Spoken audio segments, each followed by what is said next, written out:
Interview में भी उन्होंने कहा है। उसके साथ ही मध्य प्रदेश के साथ साथ उन्होंने शहडोल, जो एक छोटा सा जिला है, नया जिला हमारा, वहाँ के फुटबॉल खिलाड़ियों की भी उन्होंने एक पॉडकास्ट में, जो कि लेक्स फ्रीडमैन के द्वारा लिया गया था, उसमें उन्होंने मध्य प्रदेश के शहर फुटबॉल शहडोल की तारीफ की है। और उस पॉडकास्ट को देखा जर्मन के खिलाड़ी फुटबॉल कोच डिटमार बायर्सडॉर्फर ने। उन्होंने कहा कि यदि ऐसी बात है, मध्य प्रदेश में शहडोल एक ब्राज़ील की तरह उभर रहा फुटबॉल के, तो हम भी वहाँ के खिलाड़ियों को कोच करना चाहेंगे। भारत सरकार और कोच मिस्टर डिटमार बायर्स के बीच में चर्चा चल रही है। हम शहडोल के खिलाड़ियों को वहाँ भेजने की तैयारी कर रहे हैं। ये एक बहुत बड़ी उपलब्धि है मध्य प्रदेश के लिए, और मध्य प्रदेश के खिलाड़ियों का इससे मनोबल भी बढ़ेगा। पीएम मित्र पार्क धार जिले के अंदर है, वह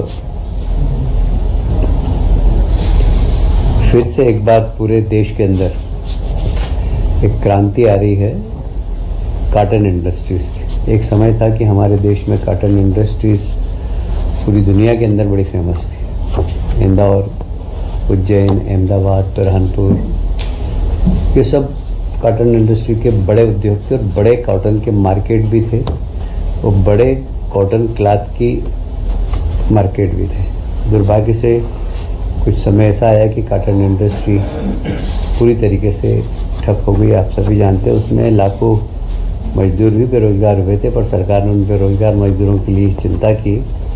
अब पुनः ये इंडस्ट्री में बूम आ रहा है, और हमें कहते हुए बहुत गर्व है कि एक बहुत बड़ा पार्क और पीएम मित्रा पार्क धार में मिला है हमको। उसका एक रोड शो 3 सितंबर को हमारे केंद्रीय मंत्री श्री गिरिराज किशोर जी, टेक्सटाइल मिनिस्टर हैं, उनके साथ एक रोड शो होगा, और उसमें सभी टेक्सटाइल उद्योग के, देश के और बाहर के भी लोग आएंगे, और हम तत्काल भूमि आवंटन प्रक्रिया प्रारंभ करेंगे।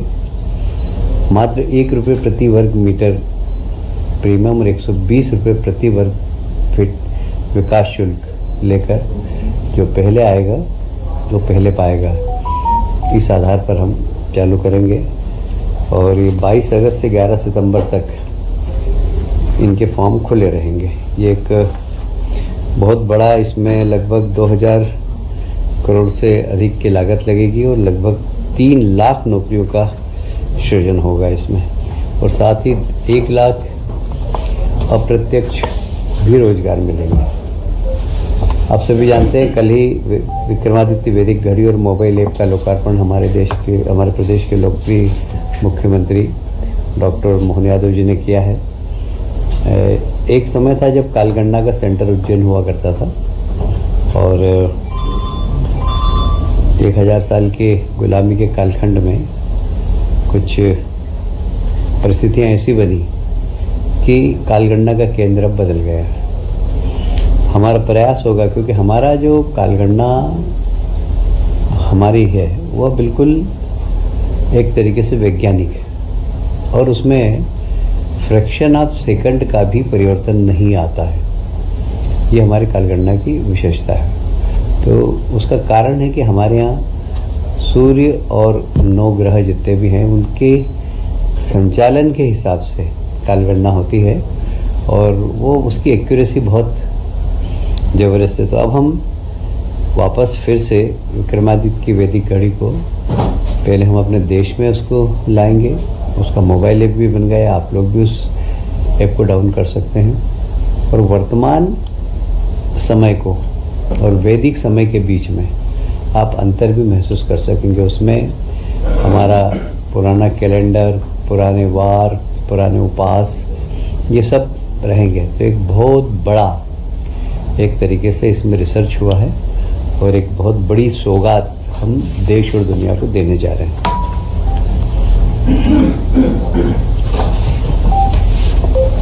ग्वालियर पर्यटन कॉन्क्लेव हुई पिछले दिनों 30 तारीख को। कॉन्क्लेव में लगभग 3,200 करोड़ से अधिक के निवेश प्रस्ताव हमें मिले हैं। 7 भूमियों के लिए 6 निवेशकों को लेटर ऑफ अलॉटमेंट प्रदान किया गया। सीधे तौर पर 7 करोड़ से अधिक का निवेश और बड़ी संख्या में रोजगार सृजन होगा। आप जानते हैं कि पर्यटन अपने आप में एक बहुत बड़ी इंडस्ट्री है और इसमें देश के बड़े इन्वेस्टर जो पर्यटन के क्षेत्र में काम करते हैं उन लोगों का आना, रुचि लेना और तत्काल इस कॉन्क्लेव में ऑफर को स्वीकार करते हुए एमओयू करना ये एक बहुत बड़ी उपलब्धि है। Shri Sachin Gupta service land and developers private limited हैं, उन्होंने 1,000 करोड़ का एमओयू किया है। श्री मुकेश अग्रवाल जी और Babulal Jain Shruti infrastructure private limited 500 crore का किया है इन्होंने। Shri Vikas Ahluwalia John by the park 500 crore का। श्री काहा डेवलपर्स प्राइवेट लिमिटेड इनका 250 करोड़ का। और ऐसे ही लगभग 20 से अधिक निवेशकों को प्रस्ताव मिले हैं जिसकी राशि कुल 3,200 करोड़ से अधिक रही है। यह कॉन्क्लेव 11 से 13 अक्टूबर तक आयोजन होने वाली मध्य प्रदेश ट्रेवल मार्ट की एक तैयारी का हिस्सा है। आप सभी जानते हैं कि प्रधानमंत्री जी का एक सपना है कि हर घर के अंदर शुद्ध जल पहुँचे, नल जल योजना। क्योंकि WHO का एक रिपोर्ट के अंदर ज़्यादा जो हमारे यहाँ बीमारियाँ होती है विशेषकर एशिया के अंदर वह वाटर के द्वारा होती है, गंदे पानी से होती है। और इसलिए शहर स्वच्छ रहे, स्वस्थ रहे, भारत स्वच्छ रहे और स्वस्थ रहे, ये प्रधानमंत्री जी का सपना है। और इसीलिए नल जल योजना जो प्रधानमंत्री जी के बहुत ही उनके प्रिय योजना है और उसमें मध्य प्रदेश ने काफ़ी अच्छा काम किया है। जल जीवन मिशन के क्रियान्वयन के हमने वापस अभी एक बार पुनरीक्षित करने के बाद ऐसा लगा कि अभी योजना हमारी अधूरी है और उसमें और पैसों की आवश्यकता है। अब चूँकि केंद्र सरकार ने अपना बजट बता दिया था पहले, पर अब जो भी लागत आने वाली वो मध्य प्रदेश सरकार अपने बजट से देगी। और इस प्रकार मिशन में अब तक लगभग 20,765 करोड़ की लागत की 27,990 एकल ग्राम नल जल योजनाएं, राशि लगभग 60,786 करोड़ लागत की 148 समूह जल प्रदान योजनाओं की स्वीकृति प्रदान की गई है।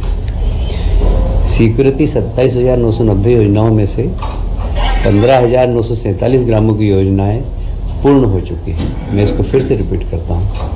स्वीकृत हुई थी वो 27,990 योजनाएं, उसमें से 15,947 ग्रामों की योजनाएं पूर्ण हो चुकी है एवं 12,043 योजनाओं में से योजनाओं के कार्य विभिन्न चरणों में अभी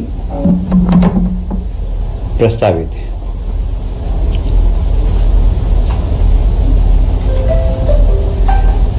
विभिन्न कारणों में अभी तक कुल 8,358 योजनाओं के फिर से पुनरीक्षण की आवश्यकता हुई।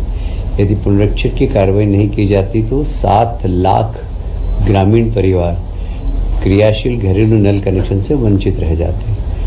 प्रत्येक घर में नल पहुँचे, ये प्रधानमंत्री जी के सपने को पूरा करने के लिए हमने बार बार इस योजनाओं को मुख्यमंत्री जी स्वयं इसका पुनरीक्षण करते हैं और हमें लगा कि इसमें राज्य सरकार के एक बड़े बजट की आवश्यकता है और इसीलिए आज इसको कैबिनेट में लाया गया है।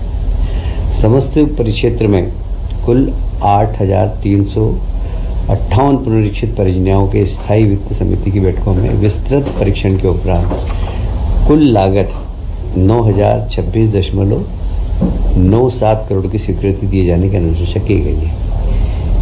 इन योजनाओं की मूल स्वीकृति लागत 6,212.76 करोड़ है। इस प्रकार कुल 2,813.21 करोड़ हैं जो लगभग 13.55% है। योजनाओं की लागत में रुपये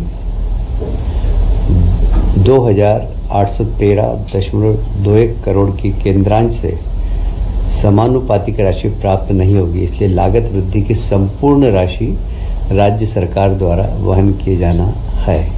और इसीलिए मंत्रिमंडल में आया है, क्योंकि केंद्र सरकार ने कह दिया कि जो अब उनका अंश केंद्रांश है वो हम नहीं देंगे, और इसीलिए राज्य सरकार इसको वहन करेगी। हमारा उद्देश्य बहुत क्लियर है कि हमें हर गांव के अंदर शुद्ध पानी पहुंचाना है, और इसीलिए इतना बड़ा आज प्रस्ताव हम कैबिनेट में लाए हैं। कुल मिलाकर ये 80,000 करोड़ की योजना है।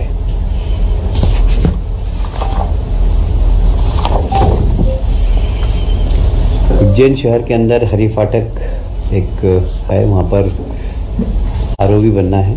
4 लेन 980 मीटर लंबाई है इसकी, और अभी वहाँ पर हालांकि ब्रिज है पर 2 लेन का है। और जिस प्रकार सिंहस्थ आ रहा है, और संख्या के बारे में अभी कोई भी अनुमान नहीं है, पर हम अपनी तैयारी उस पर कर रहे हैं कि हमेशा जितने आती है उससे 3 गुना भी अगर जनता आए तो हम कम से कम उनके सुविधापूर्वक आके स्नान कर सके, ये हमारी तैयारी है।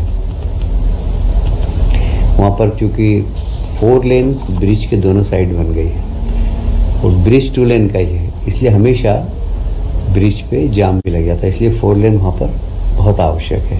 तो 4 लेन ब्रिज बनने वाला है। इसकी लागत लगभग 371 करोड़ की है प्रशासकीय स्वीकृति। आज इसको कैबिनेट ने मंजूरी दे दी है, फाइनेंस की भी मंजूरी आ चुकी है, और हमारे विभाग ने भी इसमें मंजूरी दे दी थी। एक और लोक निर्माण विभाग का बड़ा महत्वपूर्ण प्रस्ताव है। ये भी इंदौर उज्जैन ग्रीनफील्ड रोड, इसमें 4 लेन रोड है, साथ में पेवर शोल्डर है, और साथ में सर्विस लेन भी है। तो यह पहले विभाग बनाने वाला था इस रोड को, पर चूँकि वहाँ के ग्रामीण क्षेत्रों के लोगों की मांग थी कि यहाँ सर्विस लेन भी बनाई जाए, तो इसकी लागत बढ़ रही थी, इसलिए इसको हाइब्रिड एनओटी मॉडल, जिसमें बीओटी भी होता है और ईपीसी भी होता है, तो ईपीसी और बीओटी दोनों मिलाकर इसको हाइब्रिड एनओटी मॉडल कहते हैं, एनयूटी मॉडल कहते हैं इसको। और इसकी लागत लगभग अब हो गई है 2,935.15 करोड़। इसमें अंडरपास भी हैं, फ्लाईओवर भी हैं, छोटे छोटे मध्यम श्रेणी के पुल भी हैं, जंक्शन भी हैं। इन सबको ध्यान में रखते हुए लागत थोड़ी सी बड़ी है। इस मार्ग को हम कोशिश कर रहे हैं कि हम 17 महीने में पूरा कर दें, और इसके संसाधन और कंसेशन की जो समय सीमा है वो लगभग 17 वर्ष होगी। इसमें भी वित्त विभाग की सहमति आ गई है, और ये महत्वपूर्ण रोड है क्योंकि ऑलरेडी इंदौर उज्जैन रोड है पहले से, उसको 4 लेन से 6 लेन हमने किया है। ये एक एक्स्ट्रा रोड बनाई जा रही है। इसी प्रकार इसी एनयूटी मॉडल से नर्मदापुरम टिमरनी मार्ग, ये 2 लेन बन रही है, और मय पेवर शोल्डर, ये भी हाइब्रिड एनयूटी मॉडल, जैसे मैंने बताया आपको 72 किलोमीटर की परियोजना है ये, और लगभग इसकी लागत भी 972.16 करोड़ की होगी। इसमें भी 2 अंडरपास है, 4 बड़े पुल हैं, 37 मध्यम श्रेणी के पुल हैं, कुछ जंक्शन है 14, और बीच में क्रॉसिंग भी है। इन सब को मिलाकर एक अच्छी रोड बने, और इसका भी मार्ग निर्माण कंसेशन अवधि 17 वर्ष रहेगी। यह भी एक बहुत अच्छी रोड बनने वाली है। आज के विषय मेरे समाप्त होते हैं। इन विषयों से संबंधित कोई आपके पास प्रश्न होते तो पूछ सकते हैं।